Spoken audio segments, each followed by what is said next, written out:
Estamos en el Museo Nacional de Arqueología, Antropología e Historia y hemos venido hasta aquí para hacer un programa por Fiestas Patrias. ¿Por qué para hacer un programa por Fiestas Patrias? Porque aquí queda la Quinta de los Libertadores, lugar de residencia de los más importantes libertadores de Hispanoamérica, que como ustedes saben fueron José de San Martín y Simón Bolívar. Ellos encontraron en este espacio la tranquilidad necesaria para residir en esta ciudad. El museo ha organizado una muestra que se llama La Quinta de los Libertadores para acercarnos más a estos personajes a través de su vida cotidiana, por decirlo de alguna manera. De eso también va el programa de hoy. Soy Norma Martínez y esto sucedió en el Perú.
Debe ser el único inmueble en América del Sur donde transitaron dos figuras emblemáticas del proceso de independencia como son San Martín primero y Bolívar después.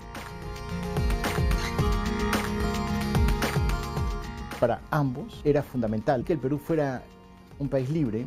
Siempre había la amenaza que el Gran Virreinato del Perú podía reaccionar frente a estos nuevos países libres, independientes.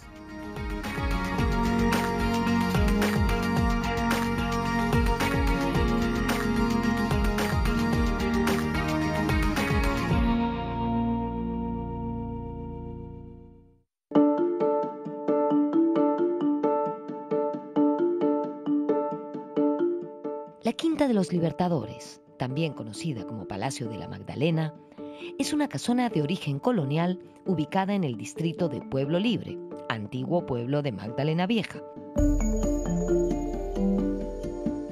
y forma parte del actual Museo Nacional de Arqueología, Antropología e Historia del Perú. Este inmueble es una muestra de arquitectura residencial suburbana del siglo XVIII. En 1963 fue declarado monumento con valor histórico y artístico. Allí residieron el penúltimo virrey del Perú, don Joaquín de la Pezuela, los libertadores José de San Martín y Simón Bolívar durante la fase final del proceso de independencia y el presidente cautivo, Francisco García Calderón, en plena ocupación chilena en el año 1881.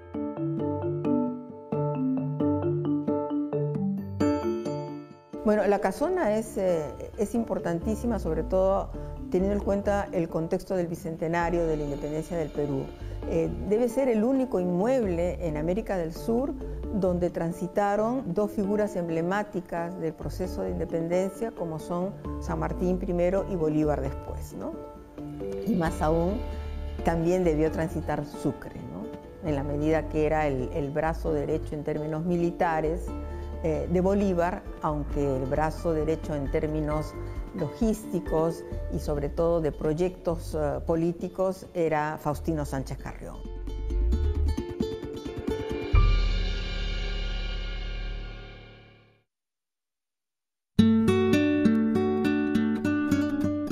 El actual distrito de Pueblo Libre, es decir, la antigua Magdalena Vieja, está ubicado al noroeste de la ciudad de Lima. Durante el periodo prehispánico, era una zona agrícola atravesada por acequias. Ya en la colonia, se alzaron allí grandes haciendas.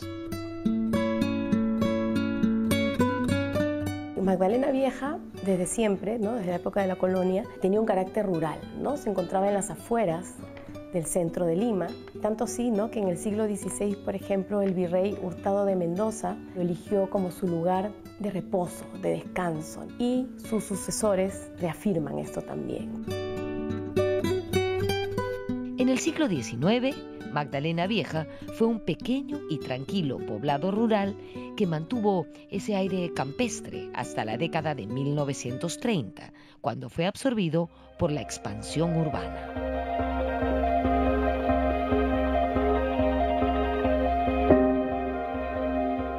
Después de la conquista, los españoles agruparon a los indios en pequeños pueblos o reducciones. ¿Con qué fin? Con el fin de controlarlos mejor, organizar mejor el pago de tributos, evangelizarlos. ¿Por qué les estoy contando esto? Porque el origen de Pueblo Libre se halla en una reducción que se llamó Santa María Magdalena y posteriormente fue conocida como Magdalena la Vieja. Magdalena la Vieja era un lugar de reposo frecuentado por virreyes como Andrés Hurtado de Mendoza y Diego López de Zúñiga y Velasco.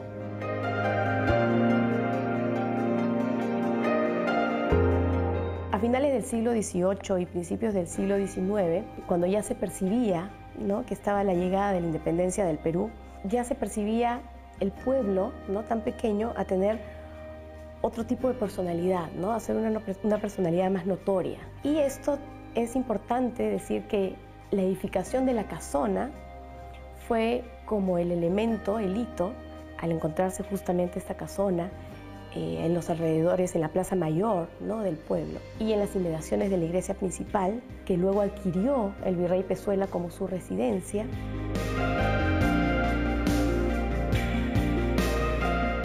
Fue en la plaza de Magdalena la Vieja donde se construyó una casona conocida con el nombre del Palacio de la Magdalena. En 1818, el virrey Joaquín de la Pezuela adquirió ese predio y con eso le dio un poco de glamour a esta zona. Al fin y al cabo, era la casa del virrey. Esa casona se convirtió en la Quinta de los Libertadores.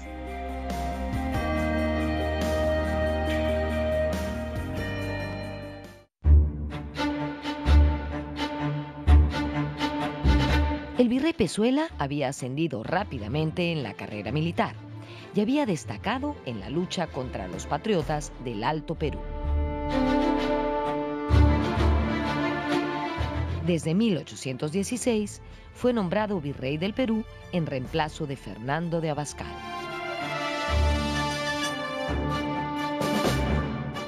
Se había formado, igual que la Serna, en el Colegio Militar de Artillería de Segovia. Luchó contra la Francia republicana en 1793. Al llegar a América como su inspector de artillería y luego en el ejército del Alto Perú desempeñó un buen papel. El caso de su gobierno virreinal ha sido opacado especialmente por la figura de Abascal, el gran contrarrevolucionario de América.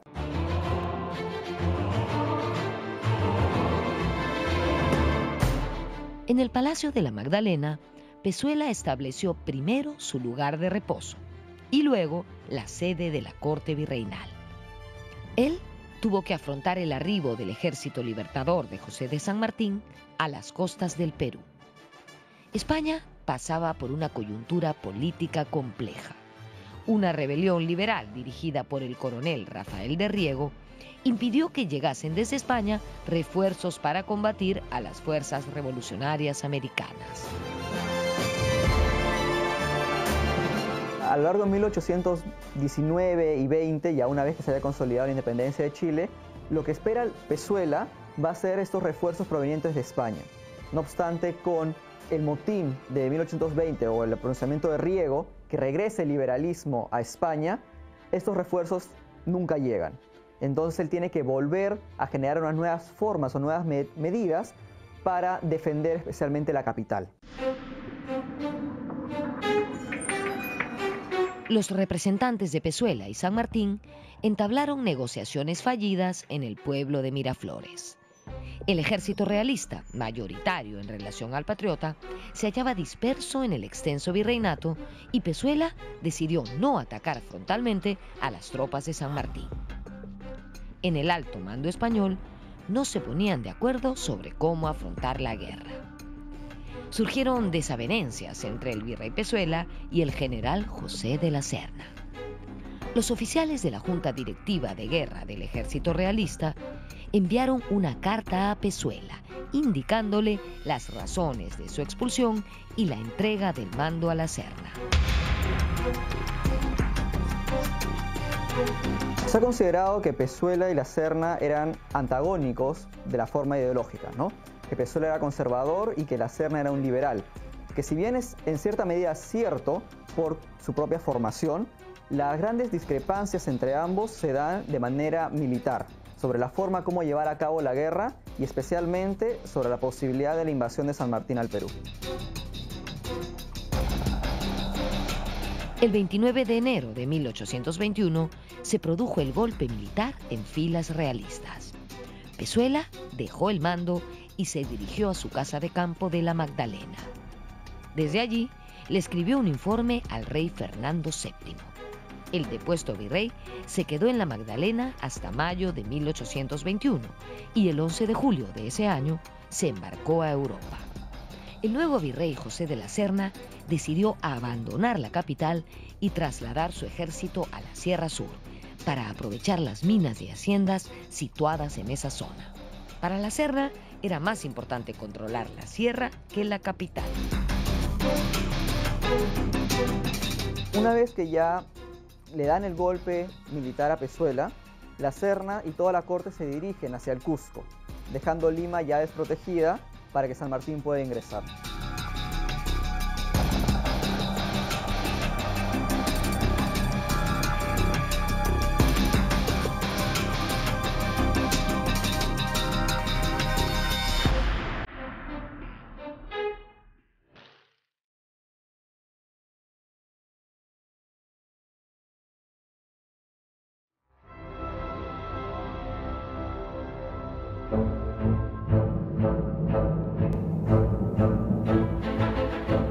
San Martín ingresó a Lima sin mucho aspaviento y fue bien recibido por la población. El 28 de julio proclamó la independencia en la Plaza Mayor y casi de inmediato estableció su gobierno, el Protectorado. La Magdalena Vieja fue rebautizada como Pueblo Libre, en reconocimiento al valor y patriotismo de sus pobladores. Este cambio de nombre fue aprobado en abril de 1822 por el Marqués de Torre Tagle. La casa de campo de Pezuela en la Magdalena fue expropiada por San Martín, quien vivió allí entre 1821 y 1822.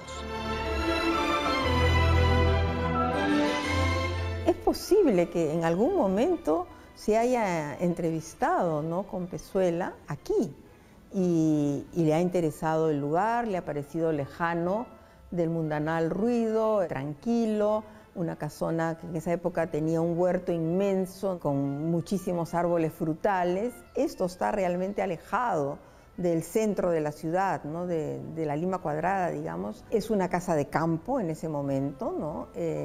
Y San Martín disfruta mucho de estar aquí en la casona de la Magdalena.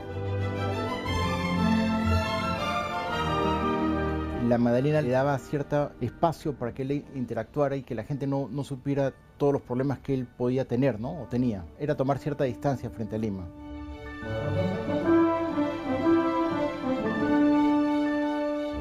Consideraba que el clima de acá le resultaba más beneficioso que estar en el centro de Lima, pero no hay mucho registro de las actividades que desempeñó acá, en la medida en que no dejó un inventario ni tampoco una correspondencia puntual de, por ejemplo, las compras que realizó estando acá o los eventos que organizó estando acá.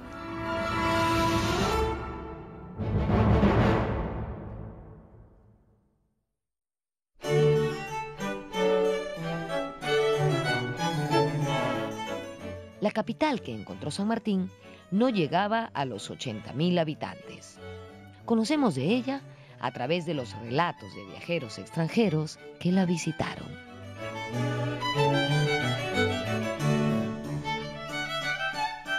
Lima, al ser la capital del Virreinato del Perú, que durante 2 siglos había sido el más importante de América, había permanecido en el imaginario como sinónimo de opulencia, de riqueza, de poder, ¿no? O sea, Lima era la sede de los visires, en palabras también de documentos de la época. Ingleses, franceses, norteamericanos también, se encuentran con una Lima que está arrasada por la contienda bélica. Recordemos que estamos en crisis desde prácticamente 1819, 1820, y se encuentran con campos expoliados, con bastantes necesidades, ¿no?, por parte de la población.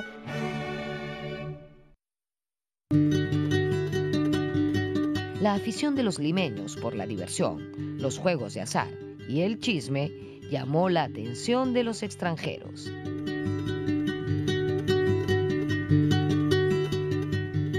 Les llama más la atención que los limeños tienen un carácter muy inclinado hacia lo que vendría a ser. Hablan de un amor desenfrenado por el placer, por el juego, por el deleite, y que a pesar de que no hay dinero, siempre hay momentos y oportunidades para estar de fiesta.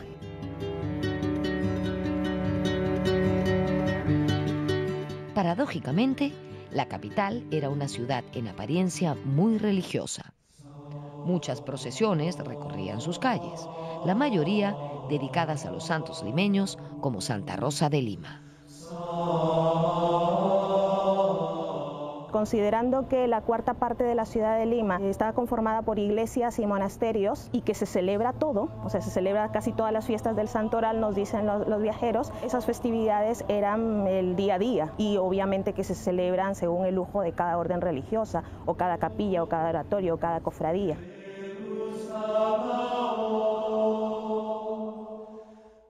Lima se distinguía de otras ciudades de América por sus balcones cerrados y por sus mujeres vestidas de saya y manto, las famosas tapadas limeñas.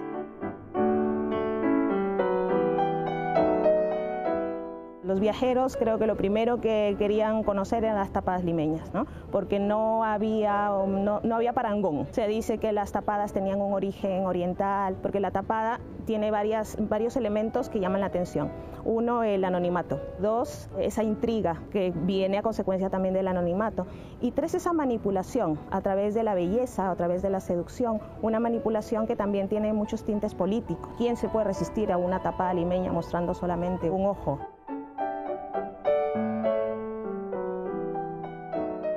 Lima siempre fue una ciudad de confluencias. Y en la Lima de inicios del 19, los espacios públicos, como los mercados, por ejemplo, eran lugares donde se congregaba gente de distintos orígenes y clases. Españoles, criollos, extranjeros, militares, religiosos, tapadas, mestizos, esclavos, indios, castas, en fin, todos conformaban un variopinto conglomerado social. Pero eso sí, juntos, pero no revueltos.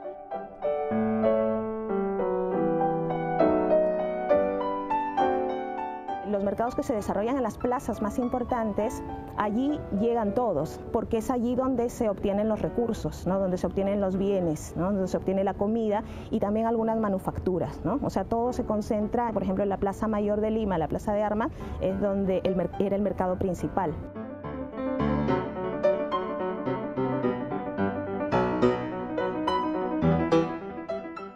Un pintor limeño de origen mulato fue José Gil de Castro. Este artista estuvo en Lima en 1822. Venía desde Chile, siguiendo el derrotero de la Expedición Libertadora. Él retrató a muchos protagonistas del proceso de independencia.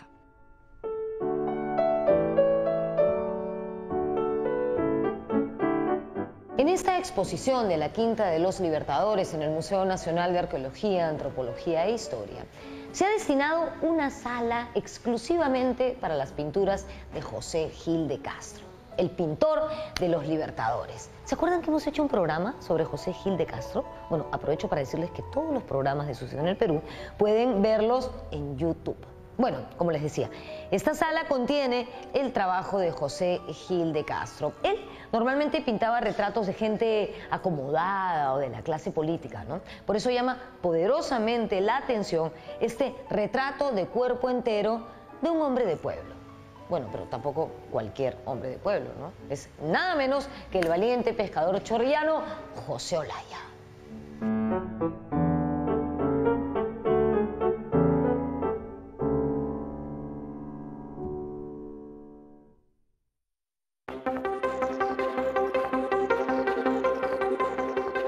Un personaje clave en el protectorado de San Martín fue el ideólogo Bernardo de Monteagudo.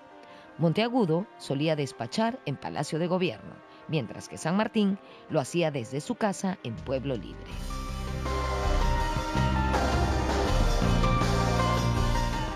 El mulato argentino era el principal defensor de la monarquía constitucional como forma de gobierno. Él decretó fuertes medidas contra los españoles asentados en Lima. Fue así que gran cantidad de peninsulares que ocupaban importantes cargos en la administración colonial fueron desterrados a Europa. Monteagudo tenía sangre de origen africano y eso debió crear bastante malestar entre la aristocracia limeña, y además Monteagudo era muy duro con los españoles y la aristocracia era pues una mezcla, como tú sabrás, entre criollo y español. Lo normal de la aristocracia peruana como de otros países de América Latina era el matrimonio entre el español y la criolla, ¿no? Entre los comerciantes, por ejemplo, ¿no?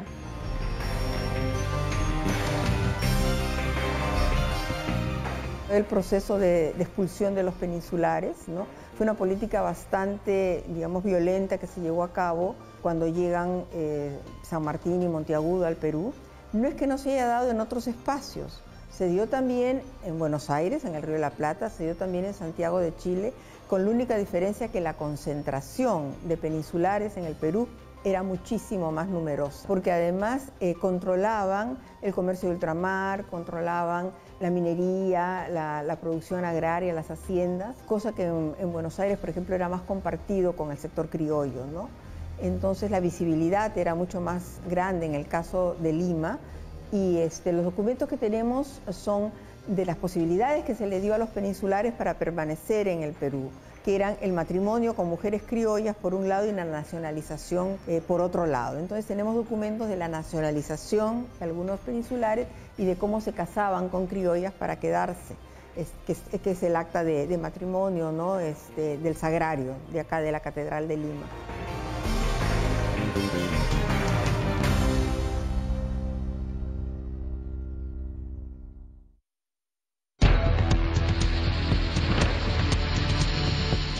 Las tropas de San Martín fueron diezmadas por las enfermedades y no marcharon a la sierra en busca del ejército realista.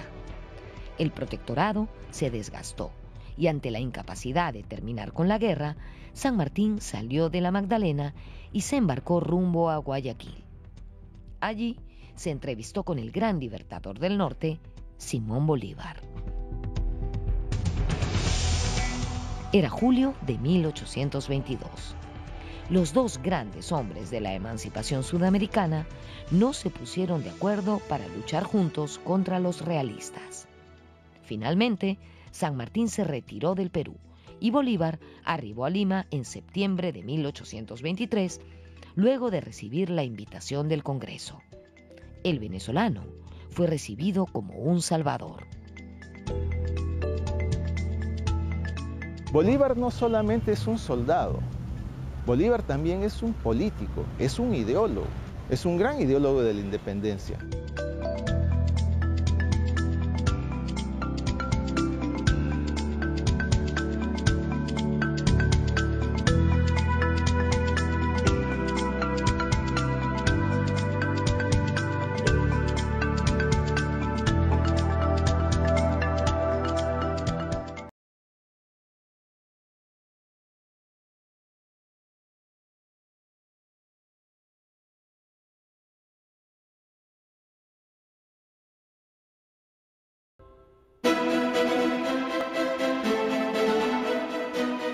San Martín y Bolívar lideraron la fase final del proceso de independencia en el Perú.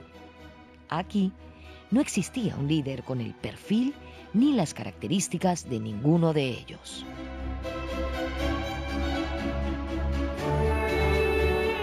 En el caso de Bolívar y San Martín, líderes que tenían un desarrollo intelectual, pero también eran líderes a caballo. Pelearon grandes batallas, ¿no? Chacabuco, Maipú, Junín, Ayacucho, Chacabuco y Maipú en el caso de San Martín, Junín y Ayacucho en el caso de Bolívar. Nosotros no tuvimos un líder que combinara ambas facetas, ¿no? Hipólito Unanue era un intelectual, pero no iba a montar a caballo y a pelear grandes batallas, como tampoco Faustino Sánchez Carrión.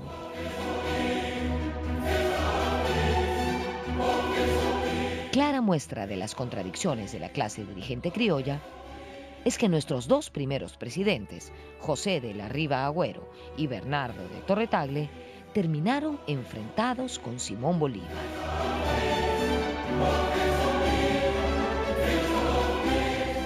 Al igual que San Martín, Bolívar prefirió vivir en la Casa de Pueblo Libre, el antiguo Palacio de la Magdalena Vieja. Por eso, este lugar sería conocido como la Quinta de los Libertadores.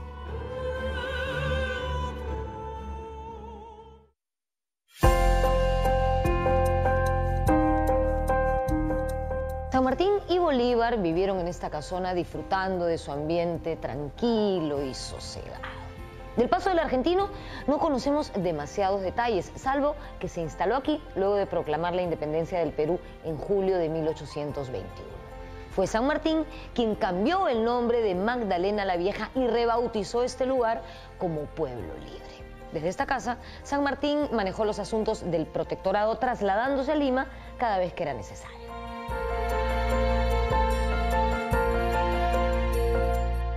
A diferencia de San Martín, Bolívar sí dejó huella de su paso por esta casona.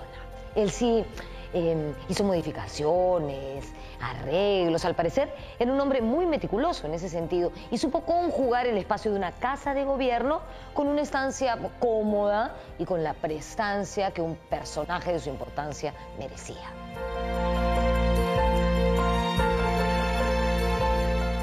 El archivo del Museo de Arqueología, Antropología e Historia del Perú guarda una serie de documentación de la estancia de Bolívar en términos de las actividades que desempeña saliendo a ceremonias en el centro de Lima o las compras que realiza de muebles, de iluminación para la casona, compra loza inglesa también para tener en el comedor, se manda a fabricar, por ejemplo, camisas, ¿no?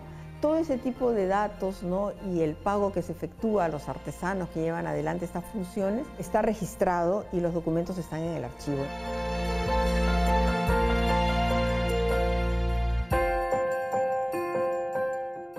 Aprovecho y hablando de eso les cuento que a Simón Bolívar le encantaba el vino francés. Consumía el mismo que el rey Carlos III. Nivelazo.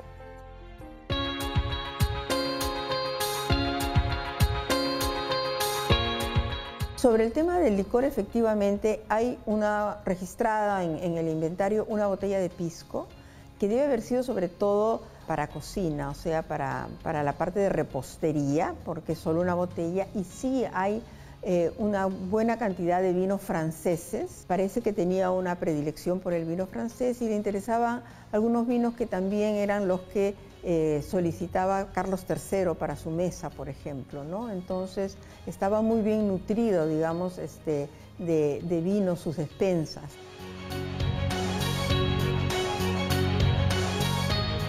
Para alojarse aquí, Bolívar adquirió varios objetos, como por ejemplo vitrinas y cómodas. Se vivían tiempos de una gran influencia de la Ilustración, y este tipo de enseres eran muy utilizados entre las familias acomodadas europeas.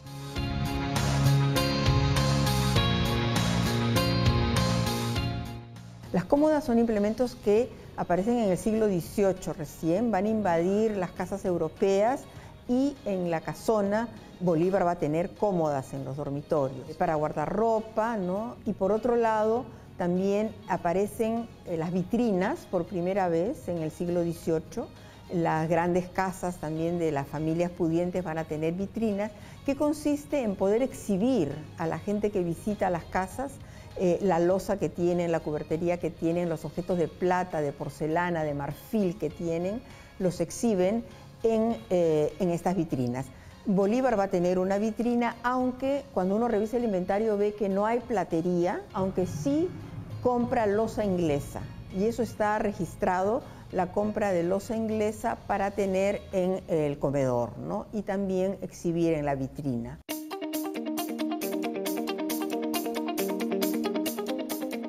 Otro de los objetos que ahora nos parecen curiosos y de los que se han encontrado registro en los inventarios de la quinta son las escupitinas.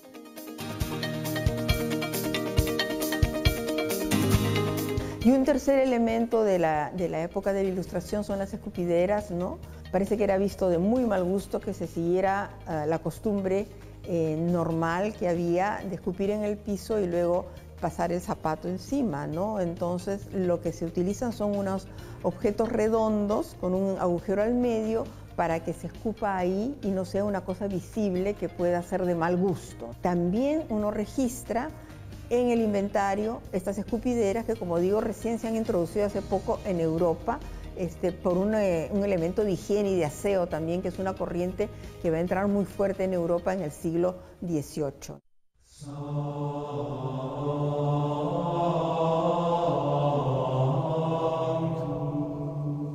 Un lugar importante en la famosa quinta era, sin duda, el oratorio.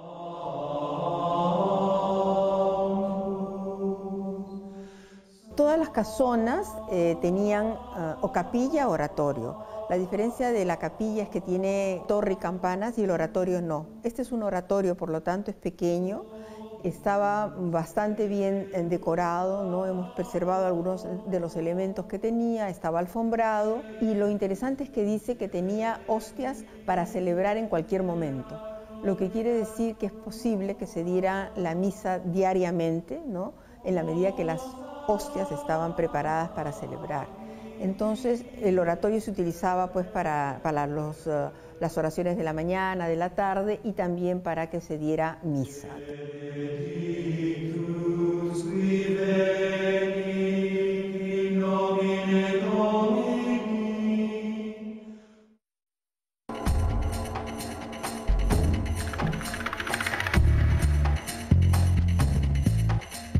Bolívar no fue ajeno a la admiración que se le profesaba a la figura política más importante de su época.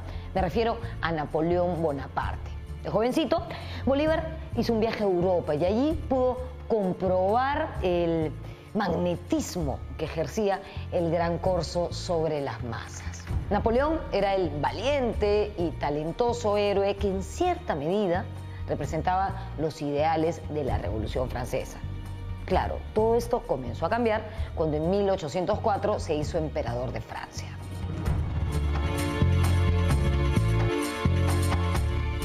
Tienes un Bonaparte que se corona rey, pero también tienes un Bonaparte que escribe los códigos civiles, ¿no? Entonces es una combinación entre un militar que exporta la Revolución Francesa, ¿no? Entonces tiene una relación bastante ambigua y hay que recordar, por ejemplo, que en el caso de Bolívar, que es el más intelectual, Bolívar se cartea con muchos de los grandes liberales, entonces tampoco no podía, digamos, su concepción de Bonaparte era ambigua dependiendo las circunstancias, si escribe en público o en privado.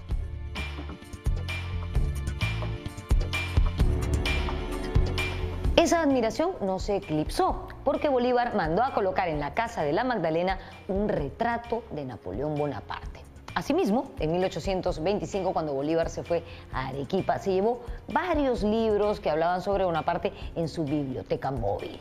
De alguna manera, por muchos latinoamericanos, Bolívar era visto como una suerte de Napoleón Bonaparte, ¿no? Por sus victorias militares y además por su afición a dictar leyes.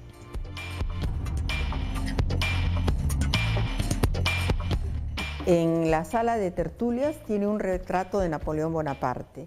Él estuvo en París en el momento de la coronación de Napoleón, aunque en la correspondencia él manifiesta que prefería al Napoleón antes que fuera emperador. No obstante, después que se corona, dice de que es una persona que lo que él admira es la capacidad de comunicación que tiene con las masas, con la gente, y cómo la gente lo sigue, ¿no? Esa capacidad de líder, ese carisma que él también le gustaría tener.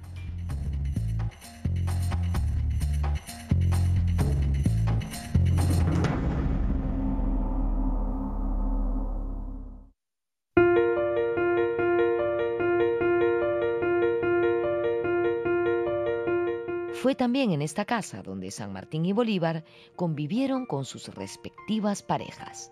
En el caso de San Martín fue Rosa Campuzano y en el de Bolívar, Manuelita Sáenz, ambas oriundas del actual Ecuador.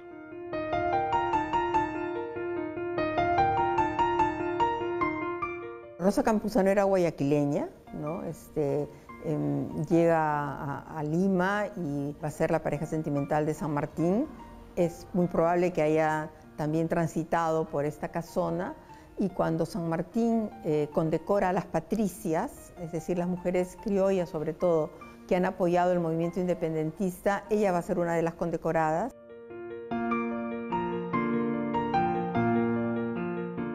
San Martín guardó discreción en su relación sentimental con Rosa Campuzano, sobre todo teniendo en cuenta que su esposa se encontraba en Argentina. El caso de Bolívar, viudo desde 1803, fue distinto. Manuelita Sáenz fue su fiel compañera, vivió junto a él en esta casa y lo acompañó en las buenas y en las malas.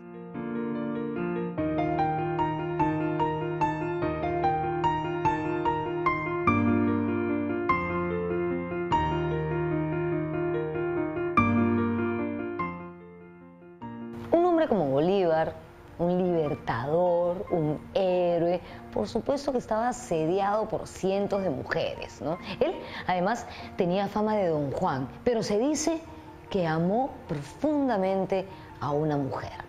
¿Quién era esa mujer? Manuelita Sáenz, natural de Quito. En realidad, sobre Manuelita Sáenz podríamos hacer un programa completo que espero se haga realidad pronto.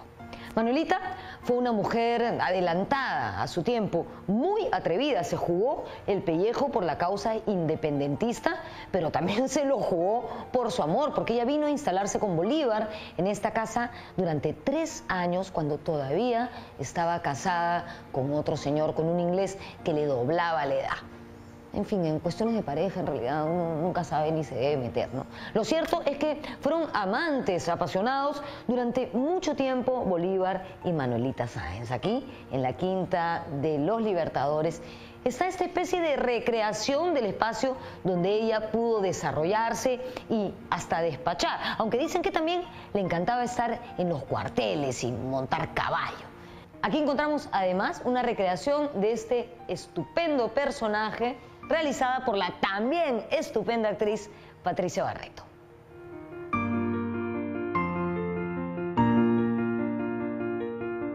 De ella sabemos, era una mujer ilustrada, educada, era hija natural, su padre la internó en un convento para que la educaran, y entonces era una mujer que leía, que escribía, tiene una buena caligrafía, realiza una producción notable de correspondencia, ¿no?, con Bolívar, con Santander, que fue el vicepresidente de la Gran Colombia, con Flores, que fue el presidente de Ecuador. Es no solamente la pareja sentimental de Bolívar, sino también, de alguna manera, es el apoyo político, ¿no?, la interlocutora política.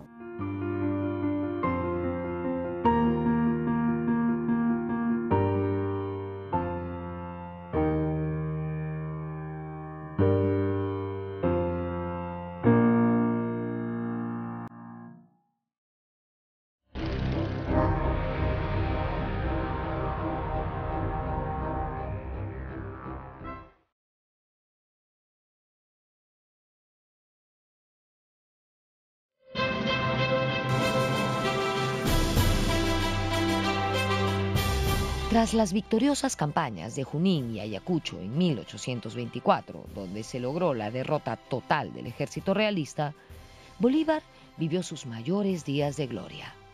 Fue considerado un semidios e idolatrado en todo el Perú. El 12 de febrero de 1825, cuando Bolívar dirigía el Estado, el Congreso ordenó que en todas las municipalidades del país se colocase un retrato del militar venezolano. Más o menos como ahora que hay una foto del presidente en todas partes, bueno, pues algo así. La Municipalidad de Lima encargó este retrato, que iba a ser colocado en su sala capitular, al pintor afrodescendiente Pablo Rojas. Ese retrato es ese que está aquí, detrás de mí, donde vemos al Libertador de cuerpo entero. Evidentemente este retrato está donde estoy yo, en la Quinta de los Libertadores. A mí, lo que me llama un poco la atención de este retrato es que no encuentro a Bolívar tan guapo como en otras representaciones. Y pienso que quizás eso se debe a que por entonces ya debía estar enfermo de tuberculosis.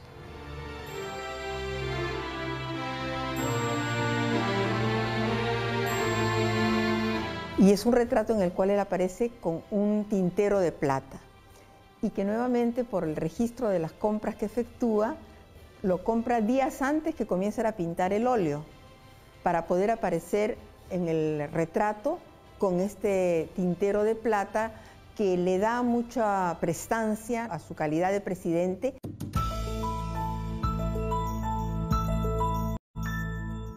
La Casa de la Magdalena funcionó como palacio de gobierno. Por ese motivo, tenía a su disposición 2 lujosas carrozas. Asimismo, Bolívar ordenó numerosos arreglos para recibir delegaciones extranjeras y reunir a sus principales colaboradores.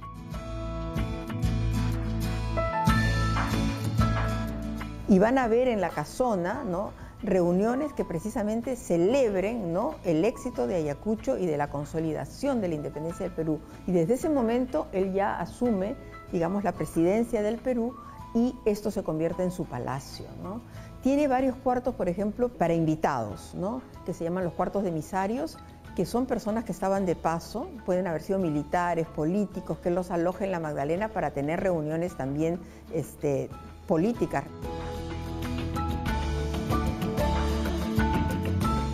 Fue en esta casa de Pueblo Libre donde Bolívar, acompañado por su principal colaborador, José Faustino Sánchez Carrión, cabiló la Confederación de los Andes y el Congreso de Panamá.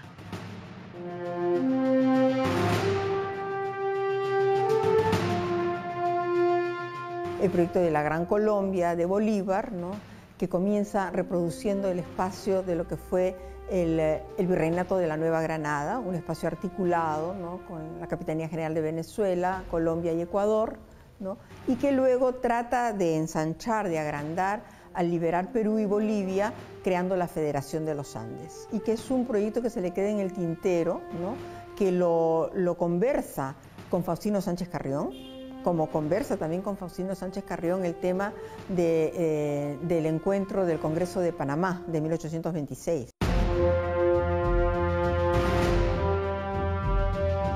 La idea libertaria y la idea fundamentalmente de unidad en Hispanoamérica la tenemos que remontar hasta los tiempos de Vizcarra y Guzmán, los tiempos del Mercurio peruano, los tiempos de Real Convictorio de San Carlos.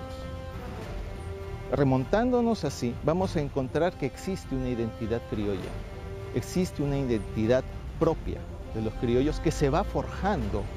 No son cosas acabadas, son cosas en plena construcción. En ese proceso de construcción, Bolívar va a meterle fuego a esta idea y va a salir, ya va a plasmarse en una propuesta concreta de unidad.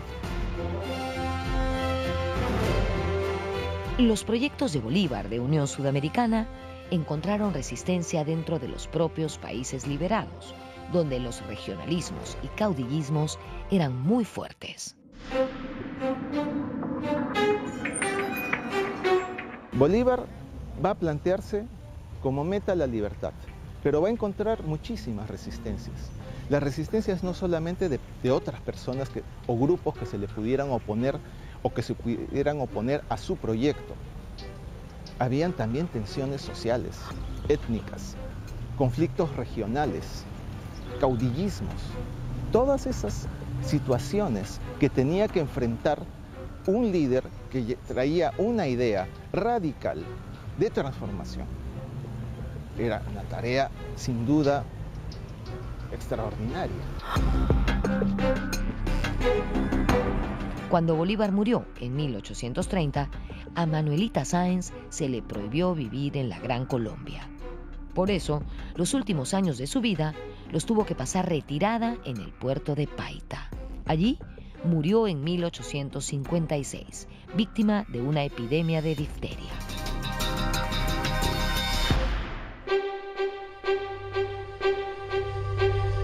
En 1881, Lima estaba invadida por el ejército chileno y el Palacio de Gobierno era la sede del gobernador chileno Patricio Lynch. En esas circunstancias, se estableció un gobierno provisional peruano que sería llamado el Gobierno de la Magdalena.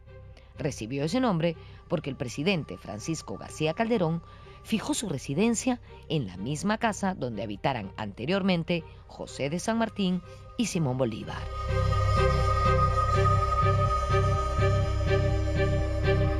Y ya luego, a lo largo del siglo XIX, muchos descendientes de Pezuela regresan a reclamar esta quinta, hasta que ya en el siglo XX el mismo Estado la vuelve a tomar y se convierte en el Museo de Historia del Pueblo Libre.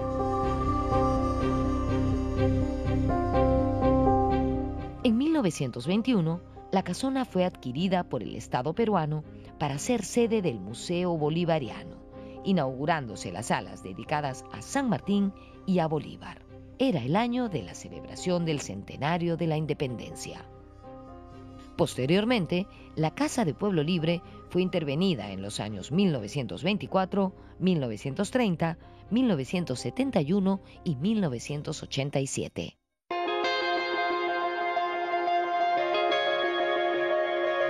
La casona actual tiene el estilo rancho republicano. Su fachada mantiene los ejes de los vanos originales. Más tarde, se colocaron columnas de madera y rejas y se dejó solamente una cornisa que remarca su horizontalidad. Comparando algunas fotografías de 1924, se nota que la fachada del Palacio de la Magdalena tenía patrones neocoloniales que fueron removidos. Por ejemplo, se sacaron las columnas de estilo salomónico y el frontón que tenía el escudo del Perú. Se eliminó además en ambos lados del frontón una balaustrada.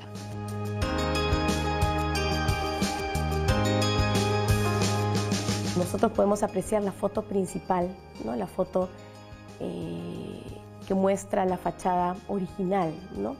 Pues se ve una fachada bastante majestuosa que realmente uno la ve en la fotografía y dice, con razón se le llamó el palacio, ¿no? Características importantes neoclásicas, ¿no?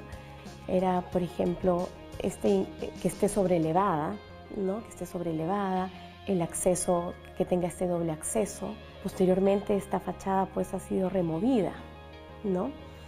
Y básicamente lo que se puede decir que es lo que queda, ¿no?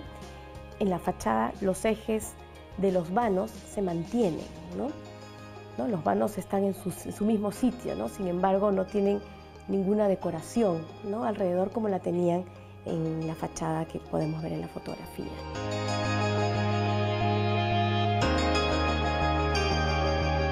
En 1992, el Museo Bolivariano se fusionó con el Museo Nacional de Antropología y Arqueología, formándose el Museo Nacional de Arqueología, Antropología e Historia del Perú. En diciembre del año 2015 se inauguró la exposición permanente denominada La Quinta de los Libertadores. Esta exposición ha sido el resultado de un proyecto de conservación y puesta en valor del inmueble y sus bienes culturales, promovido por el Ministerio de Cultura. El proyecto ha incluido investigación histórica y renovación museográfica a cargo de un equipo de especialistas, dirigidos por la destacada historiadora Scarlett O'Phelan. El resultado ha sido muy auspicioso. El recorrido por la exposición le permite al visitante entender de manera más íntima la última fase del proceso de independencia americana y el papel de sus dos más grandes protagonistas, los libertadores José de San Martín y Simón Bolívar.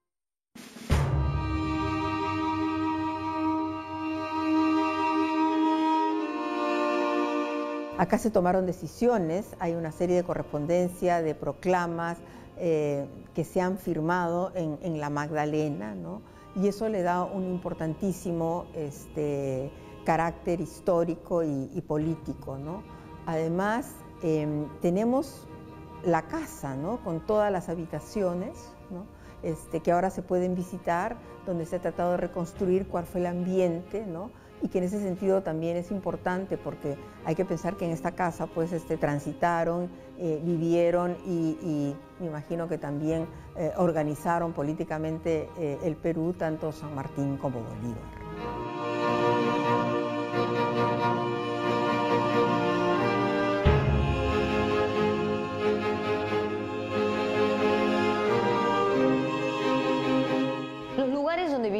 Nuestras casas, evidentemente hablan de nuestras costumbres, de nuestros gustos, de nuestra intimidad, de nuestra personalidad.